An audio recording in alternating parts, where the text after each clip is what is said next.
it. I still remember hiding that stuff in the kitchen cabinet. The label really started from nothing and made Put a single out called Boss Moves. It hit Billboard chart 3 weeks in a row.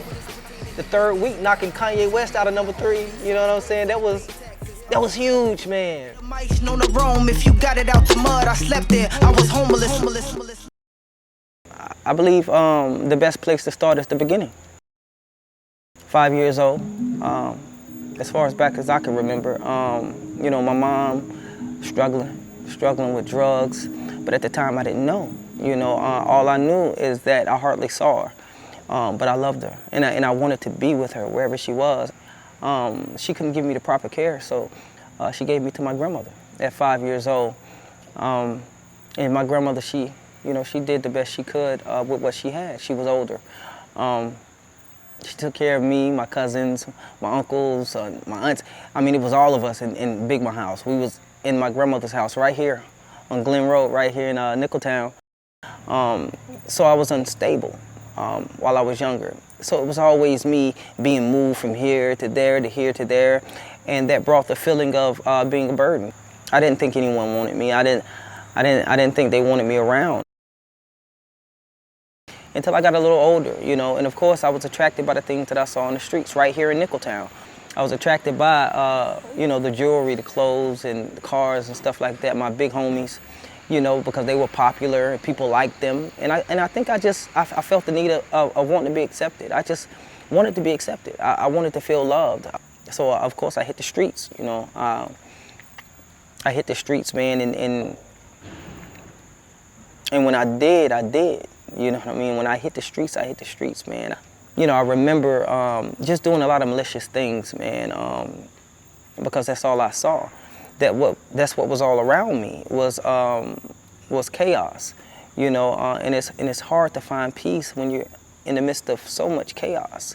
I didn't have mentors, I didn't have big brothers, I didn't have people that seen something in me, that seen purpose in me, that pulled me alongside and said, hey, you can do better.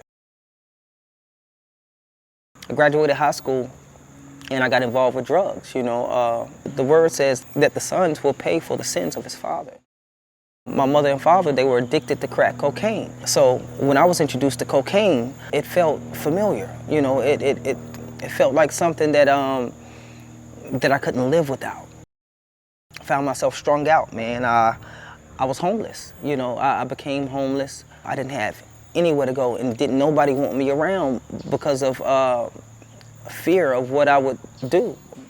And it's amazing because when I was younger, I used to follow behind my mom. I used to want to chase my mom, not knowing that she was on her way getting high. But as I got older, I caught up with my mom. She was doing the same thing and pulled me in with it. You know what I'm saying? So me, my mom, and my dad, we ended up in the same room getting high together.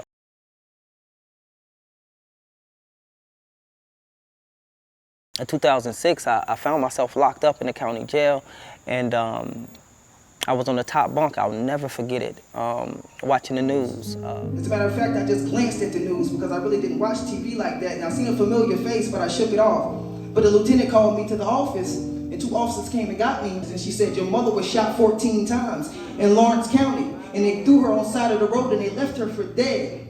They had to airlift my mother from the highway. And I still remember that to this day, man. I still remember that to this day, man, because it rocked my world. It shook me to my core.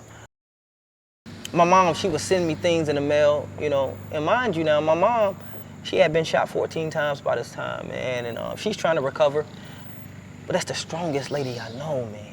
I felt like a burden. Like, why did they give me up?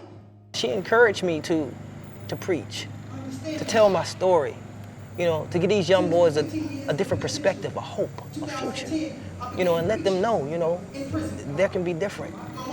It is different. Because 9 times out of 10, the boys out here that's ripping and running and that's wilding with these pistols in their hand, they got so much potential. They got so much potential. So now I'm still preaching. I've been out 10 years. September 5th made 10 years since I've been home. Free, married, children. I love them so much, man. The ministry, I got the music. I never thought I would be an actor. I done did 2 stage plays, one at the Peace Center downtown, which was sold out. You know, now that I see the effects of having a mentor or having a big brother, or having someone to speak life into you whenever you're headed in the wrong direction, now that I see the benefits of that, it makes me realize when I was young what I was missing out on.